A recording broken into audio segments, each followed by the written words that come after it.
Welcome to our YouTube channel. In this gripping video, we delve deep into the heart-wrenching turn of events that unfolds in the beloved soap opera, Coronation Street.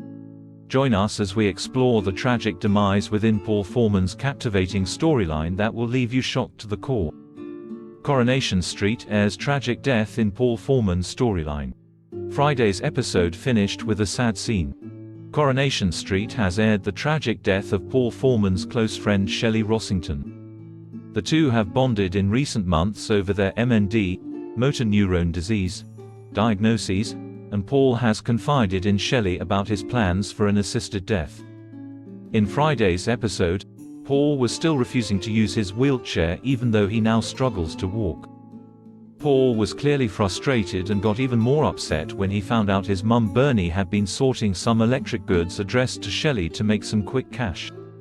While Paul understood why Shelley had got involved with his mum, he confided in Billy that he would need to speak to Shelley and ask her to stop. Paul set off to speak with Shelley at her flat, but he tripped and fell. There was panic because Paul realized immediately he'd injured himself and there was no one around to help him. He made an emergency call to Todd Grimshaw, who rushed out to help him. Todd arrived on the scene and informed Paul he'd have to start using his wheelchair whether he wanted to or not. Billy and Summer later tried to show Paul there was nothing to be ashamed of as they pushed him to the pub. Paul was overwhelmed when he was received with warmth and acceptance in the Rovers. However, Paul had no idea some tragic events were unfolding at his friend Shelley's home as he tried to call her. Paramedics had arrived on the scene and were warned that Shelley had no pulse. "I think she went in her sleep," her attendant told the paramedics.